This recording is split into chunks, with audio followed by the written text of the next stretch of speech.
The respiratory system provides the means for gas exchange required by all living cells.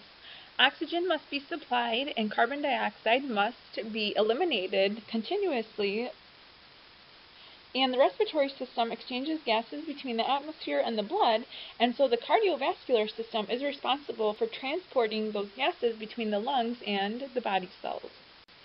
There are several functions of the respiratory system. The primary function of the respiratory system is for breathing, and this is called pulmonary ventilation, where it's two different phases. The first is inhalation or inspiration that draws gases into the lungs, and the second is exhalation or expiration, which forces gases out of the lungs. So with this, we have gas exchange that occurs, and it's the continuous movement of gases into and out of the lungs necessary for gas exchange. So we have two different types of respiration. We have external respiration, and this involves the exchange of gases between the atmosphere and the blood. Oxygen in the atmosphere is inhaled into the lungs, diffuses from the lungs to the blood within the cardiovascular system at the same time that carbon dioxide diffuses from the blood to the lungs in order to be exhaled. Then we have internal respiration, and this involves the exchange of gases between blood and the cells of the body. Blood transports oxygen from the lungs to the body cells and transports carbon dioxide produced by the body to the lungs. The next function is that it produces sound, and so as air is forced out of the lungs and moves through the larynx, sound may be produced, such as with speech or singing. And other structures that are involved are the nasal cavity, the paranasal sinuses, the teeth, the lips, and the tongue that all aid in the production of sounds. Gas conditioning is another function of the respiratory system, where the gases are warmed to body temperature and are humidified or moistened and are cleansed of particulate matter through contact with the respiratory epithelium and its sticky mucus covering. The conditioning is facilitated by the twisted pathways through the nasal cavity and the paranasal sinuses, which cause the inhaled air to become very turbulent during inhalation. The next function is with olfaction, and so the superior region of the nasal cavity is covered with olfactory epithelium that contains the receptors for the sense of smell. And so when these receptors are stimulated, when airborne molecules are inhaled, then they are dissolved into the mucus coverings of the olfactory epithelium and then are transmitted to our brain to process that information. We also have defenses against airborne infections, where the cells within the respiratory epithelium help to protect against airborne particulates. And so some structures that we have to aid in this are the coarse hairs that we find within the nose. The twisted passageways help to prevent large particles, microorganisms, and insects also from entering at our nose. Also, we have mucus glands that cover the epithelium and keep it from drying out. Mucus glands also secrete lysozymes, which are enzymes that help to defend against inhaled bacteria. And the sticky mucus traps the inhaled dust, dirt particles, microorganisms, and pollen. Anatomically, the respiratory system consists of an upper respiratory tract, which is comprised of the sinuses, the nasal cavity, and the pharynx, and a lower respiratory tract, which includes the larynx, the trachea, the bronchi, and the lungs. However, functionally, this can be divided into a conducting portion, which transports air, and a respiratory portion, where the gas exchange with blood occurs. The conducting portion includes the nose, the nasal cavity, the pharynx of the upper respiratory tract, and the larynx, trachea, and progressively smaller airways from the primary bronchi to the terminal bronchioles of the lower respiratory tract. The respiratory portion is composed of small airways called the respiratory bronchioles and alveolar ducts, as well as the air sacs called the alveoli in the lower respiratory tract. The paranasal sinuses are comprised of the bones that they are housed in, and so we have four sets of paranasal sinuses. We have the frontal, the ethmoidal, the sphenoidal, and the maxillary sinus. And so all sinuses communicate with the nasal cavity by ducts that are lined with the same pseudostratified ciliated columnar epithelium in the nasal cavity. And the paranasal sinuses, along with the nasal cavity, are the primary structures that warm and humidify the air that we breathe. And so if you try this experiment where you breathe through your mouth instead of your nose on a cold day, your throat and trachea might feel raw, and you might cough because the air entering the lungs from the mouth is not properly conditioned. Whereas if you repeat this and breathe through your nose, you have the air being warmed and humidified in the nasal cavity, and it's much easier to breathe. The nose is the main conducting airway for inhaled air. The nose is supported superiorly by paired nasal bones that form the bridge of the nose. Paired nostrils, or nares, open on the inferior surface of the nose. The internal surface of the nose leads to the nasal cavity, where the nasal cavity is continuous posteriorly with the nasal pharynx via paired openings called cannae, or the internal nares. The frontal bone, the nasal bones, the cribriform plate of the ethmoid, the sphenoid bone, and the sphenoid bone form the roof of the nasal cavity, where the palatine process of the maxilla and the horizontal plate of the palatine bones form the hard palate, which is the nasal cavity floor. The nasal septum divides the nasal cavity into left and right portions, and along the lateral walls of the nasal cavity are three paired bone projections, the superior, middle, and inferior nasal conchae. These conchae subdivide the nasal cavity into separate air passages called the nasal meatus, and the superior, middle, and inferior meatuses are located immediately inferior to the corresponding nasal conchae. And this is where inhaled air that passes over the constricted narrow grooves in each meatus becomes turbulent. And so the increase in turbulence ensures that the air remains in the nasal cavity for a longer time so that there is warming and humidifying of the air. One other function for the nasal cavity, other than filtering, conditioning, and olfaction, is that it acts as a resonating chamber that contributes to sound production. The pharynx, or the throat, is a space that is used by both the respiratory and digestive systems, where it is funnel-shaped, having a slightly wider superior end and a narrow inferior end. It originates posterior to the nasal and oral cavities and extends inferiorly to the level of the bifurcated of the larynx and the esophagus.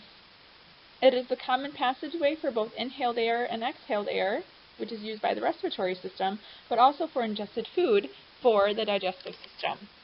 The superiormost region is the nasal pharynx, and it is located directly posterior to the nasal cavity and superior to the soft palate, which separates it from the posterior part of the oral cavity. It is lined with pseudostratified ciliated columnar epithelium. The materials from the oral cavity and oral pharynx are typically blocked from entering into the nasopharynx by the soft palate, which elevates when we swallow. However, when we have accidents and, say, food or drink enters the nasopharynx and the nasal cavity, this is an example would be when a person is swallowing and laughing at the same time, the soft palate can't form a good seal for the nasopharynx, and so the force from laughing and the lack of a good seal propels some of the material into the nasal cavity. Another example is with severe vomiting, where the force produces material to be expelled through both the oral and the nasal cavity. The nasal pharynx also has the auditory tubes that are found in the lateral walls, and this connects the nasal pharynx to the middle ear.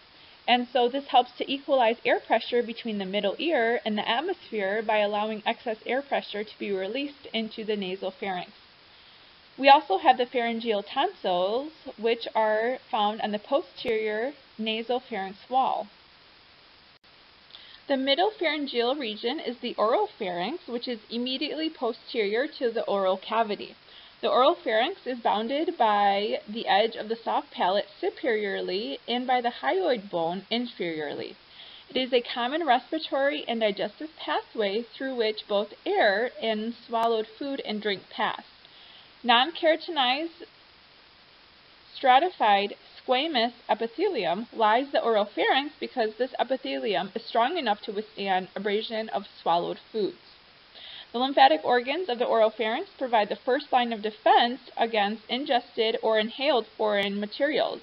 And so this is where we find the palatine tonsils on the lateral walls between the arches and the lingual tonsils at the base of the tongue. The laryngopharynx is the inferior narrowed region of the pharynx, and it extends inferiorly from the hyoid bone and is continuous with the larynx and esophagus. The laryngopharynx terminates at the superior border of the esophagus, which is equivalent to the inferior border of the cricoid cartilage in the larynx. The larynx forms the anterior wall of this part of the pharynx, and the laryngopharynx is lined with non-keratinized stratified squamous epithelium since it permits passage of both air and food.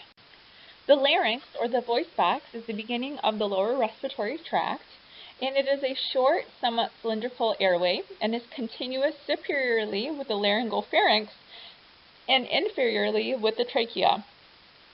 It is anterior to the esophagus. The larynx conducts air into the lower respiratory tract and it produces sounds. It is supported by a framework of 9 pieces of cartilage with 3 individual pieces and 3 cartilage pairs that are held in place by ligaments and muscles. The largest cartilage is the thyroid cartilage, which forms the anterior and lateral walls of the larynx. It has no posterior component and it is formed by hyaline cartilage. A dense connective tissue band called the thyrohyoid membrane attaches the superior border of the thyroid cartilage to the hyoid bone. This V-shaped anterior projection of the thyroid cartilage is called the laryngeal prominence, or the Adam's apple as it's commonly referred to in men. And so the overall growth of the thyroid cartilage is stimulated by testosterone, hence why men have a larger Adam's apple once they hit puberty. The ring-shaped cricoid cartilage forms the inferior base of the larynx and connects to the trachea inferiorly. The cricoid cartilage is composed of hyaline cartilage, and it has a narrow anterior region, but its posterior region is wide to support the posterior larynx. The large spoon or leaf-shaped epiglottis is formed primarily of elastic cartilage. The epiglottis projects superiorly to the pharynx from its attachment to the thyroid cartilage. When a person swallows, the larynx moves anteriorly and superiorly, causing the epiglottis to close over the laryngeal openings and prevents materials from entering the larynx. After swallowing, the larynx returns to the normal position and the epiglottis elevates and returns to its original position. We have the inferior ligaments, which are the vocal ligaments, and these are covered by mucous membranes. The ligaments, together with their mucosa, are called the vocal folds, and the vocal folds are considered the true vocal cords because they produce sound when air passes between them. The opening between the vocal folds is the rima glottis, and this opening widens if the vocal folds are abducted and become narrower if the vocal folds are abducted or adducted. The term glottis refers to the rima glottis plus the vocal folds. When air is forced through the rima glottis, the vocal folds begin to vibrate and the vibration produces sound. The length, tension, and position of the vocal folds determines the characteristics of sound. And so the range of a voice is determined by the length of the vocal folds. So a longer vocal fold produces lower sounds than a shorter vocal fold. So as we grow, this is why our voices become deeper as we mature into adults. Also, the growth of the thyroid cartilage and the longer and thicker vocal folds in mature males helps to explain why males typically have deeper voices than females.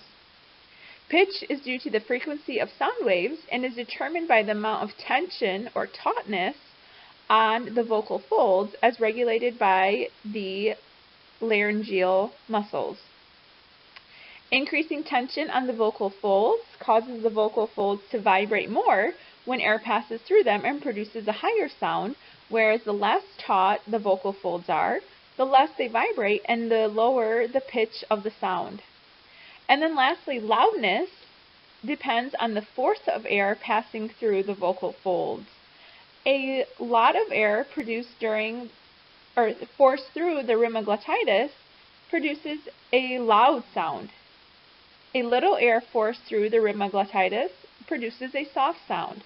So when you whisper, only the posterior portion of the rhinoglotitis is open and the vocal folds don't vibrate, and that's why whispering sounds all have the same pitch.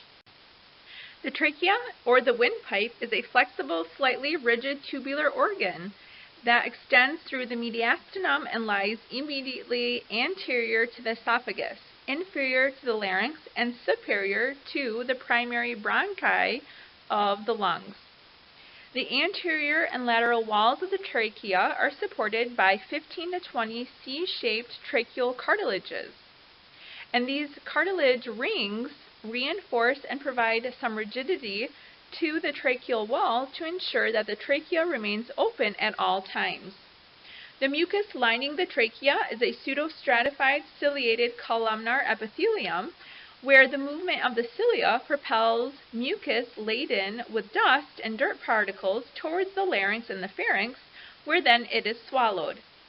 At the level of the sternal angle, the trachea bifurcates into two smaller tubes called the right and left primary bronchi, or main bronchi. Each primary bronchus projects inferiorly and laterally towards a lung. The right primary bronchus enters the lung more vertically than the left primary bronchus. The right bronchus is also wider and shorter than the left.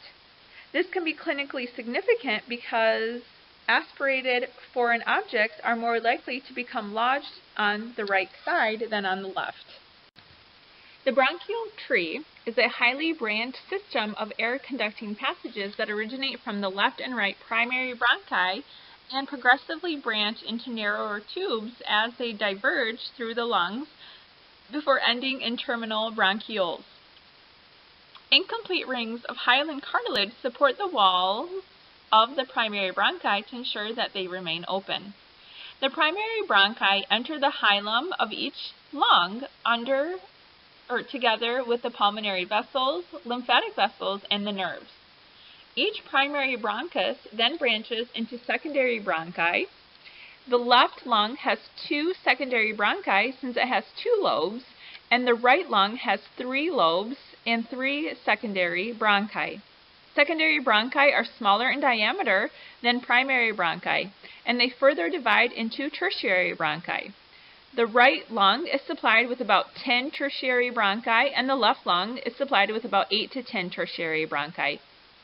Each tertiary bronchus is called a segmental bronchus because it supplies a part of the lung called the bronchopulmonary segment. There are approximately 9 to 12 different levels of bronchial branch divisions. Thus, the primary, secondary, and tertiary bronchi are the first, second, and third generations of bronchi. The bronchi branches into smaller and smaller tubules that eventually reach a diameter of less than 1 millimeter.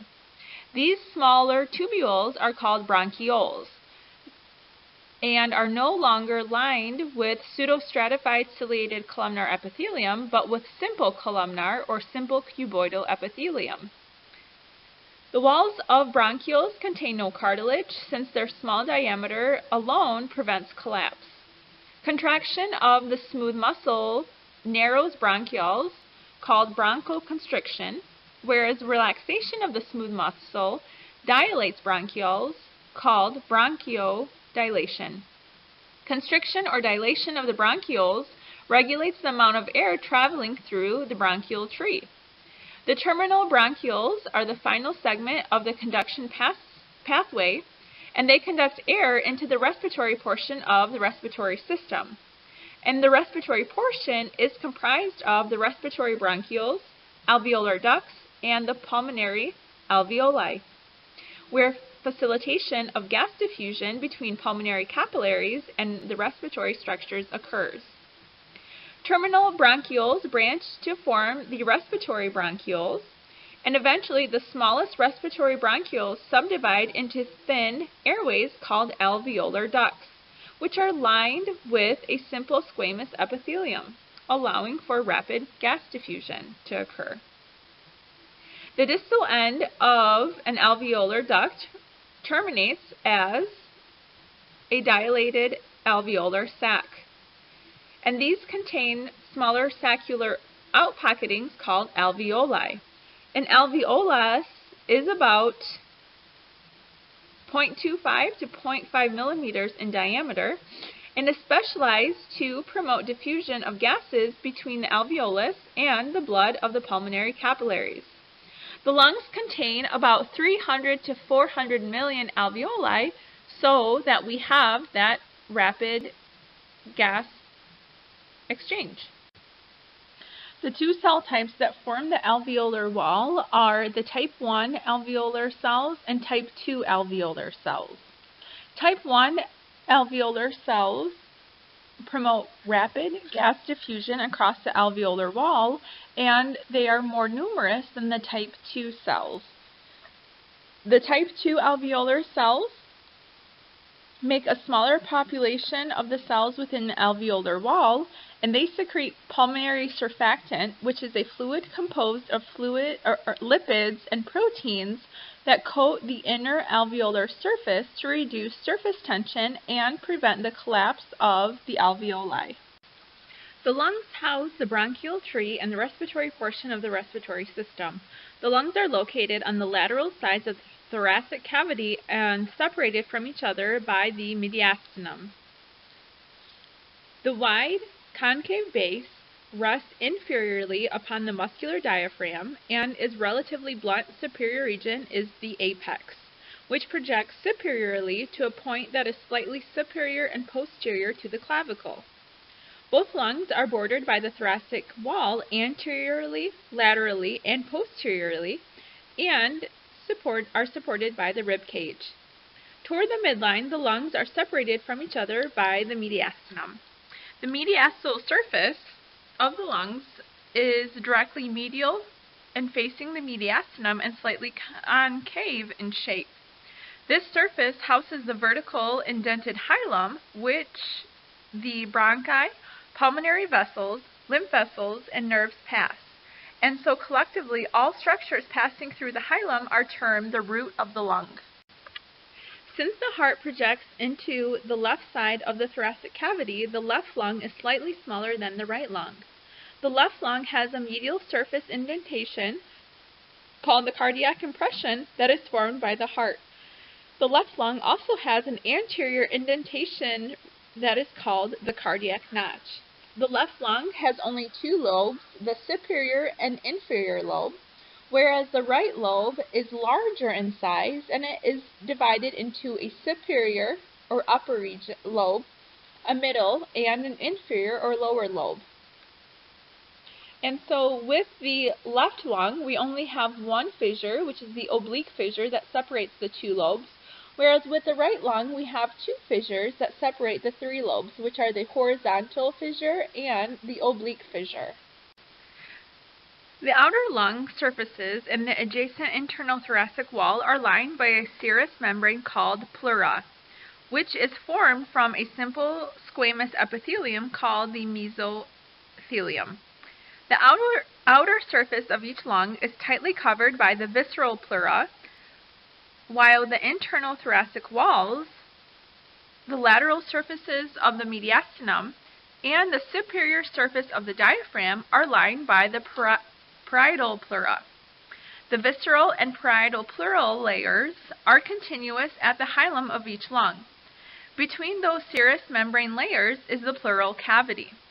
When the lungs are fully inflated, the pleural cavity is a potential space because the visceral and parietal pleura are almost in contact with each other. The pleural membranes produce an oily serous fluid that acts as a lubricant, ensuring that opposing pleural membrane surfaces slide by each other with minimal friction during breathing. Pneumothorax is a condition that occurs when free air gets into the pleural cavity, which is the space between the parietal and visceral pleura. Air may be introduced externally from a penetrating injury to the chest, like with a knife wound or a gunshot, or it may originate internally, as with a broken rib that lacerates the surface of the lung. The presence of free air in the pleural space sometimes causes the affected lung or a portion of it to deflate, and it is termed atelectasis. The collapsed portion of the lung remains down until the air has been removed from the pleural space. If the pneumothorax is small, the air exits naturally within a few days. However, with a large pneumothorax, it is a medical emergency that requires insertion of a tube into the pleural space to suck out the free air. After the air has been removed, an airtight bandage is placed over the entry site to prevent air from re-entering the pleural space. As you inhale, the dimensions of the thoracic cavity generally increase, forming a larger space for the expanded lungs. During exhalation, your thoracic cavity dimensions return to the original size. Thus, the thoracic cavity becomes larger during inhalation and smaller during exhalation.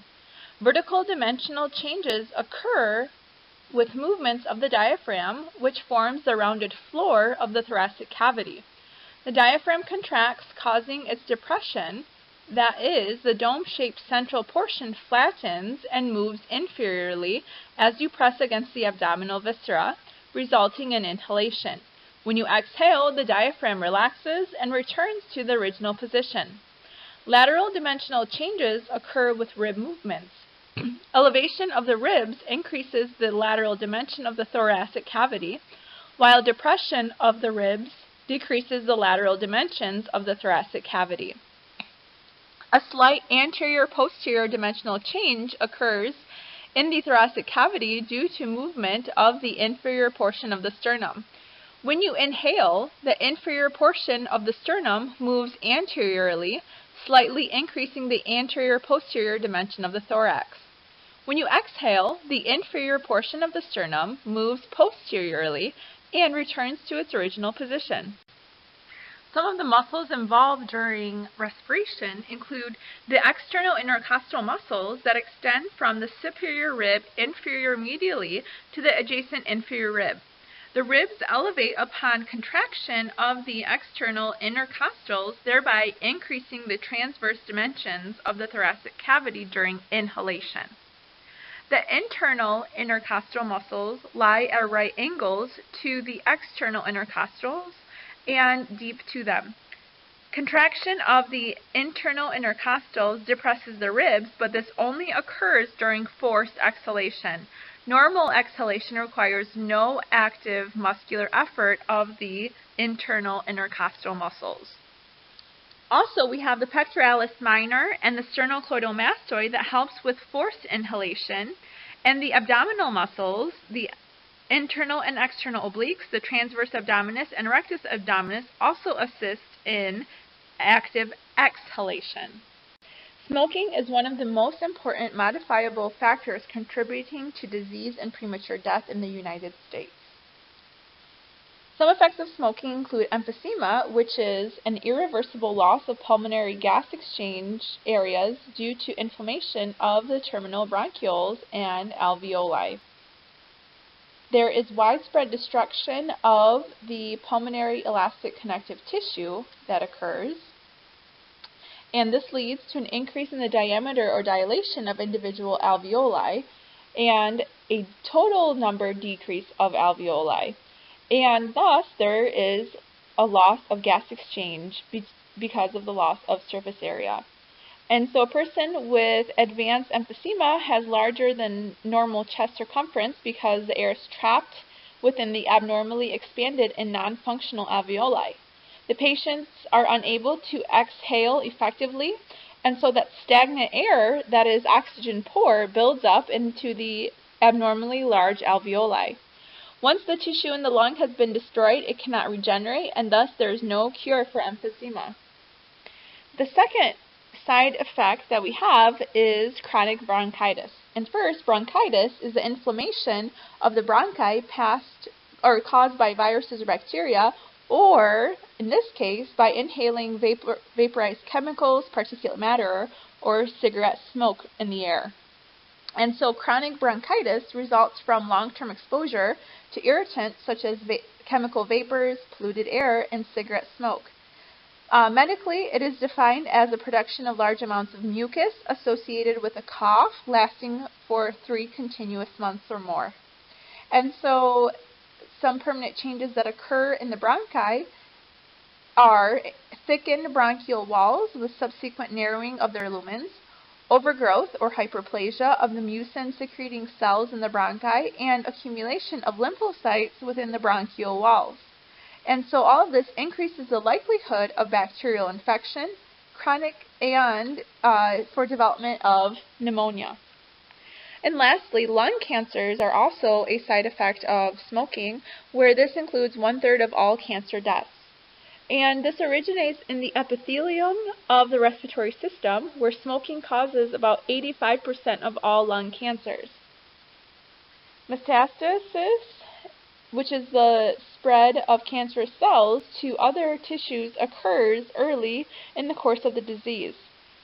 Pulmonary symptoms include chronic cough, coughing up blood, excess pulmonary mucus, and increased likelihood of pulmonary infections. Lung cancers spread quickly into the brain, and so some cases of lung cancer are not discovered until the patient needs treatment for seizures that are related to brain cancers. So some of the effects that occur anatomically are that the cilia of the respiratory tract become paralyzed and then eventually die off, and so there's an increase in mucus production and a decrease in the removal of the particulates. We have decreased circulation due to the changes of the gas exchange and the amount of death that occurs within the capillaries. There's also premature wrinkling of the facial skin and tooth loss, and then there's also an increased risk of atherosclerosis, heart disease, strokes, cataracts, and osteoporosis, just to name a few. And so first-hand smoke is not the only side effect, but also there's second-hand smoke, which is any exposure to inhalation of the cigarette smoke.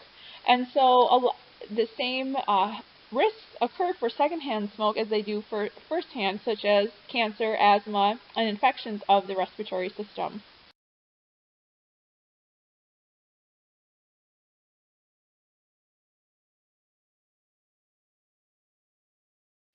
And so here we have some sexy outcomes of smoking, where you have wrinkling early or premature wrinkling of the skin, stained teeth, and stained fingernails, which become yellow, and eventually the fingernails also become thickened, and teeth, we can have loss of them.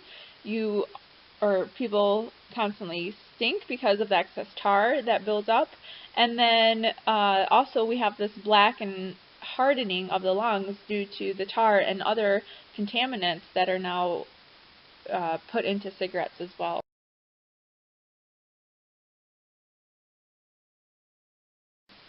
The impact of smoking in the U.S. includes 443,000 annual deaths, 53,000 deaths due to secondhand smoke, which is, both of these are 10 times more likely than the death caused by AIDS and auto accidents, and then 30% of deaths are from cancer, attributing to 150,000 lives.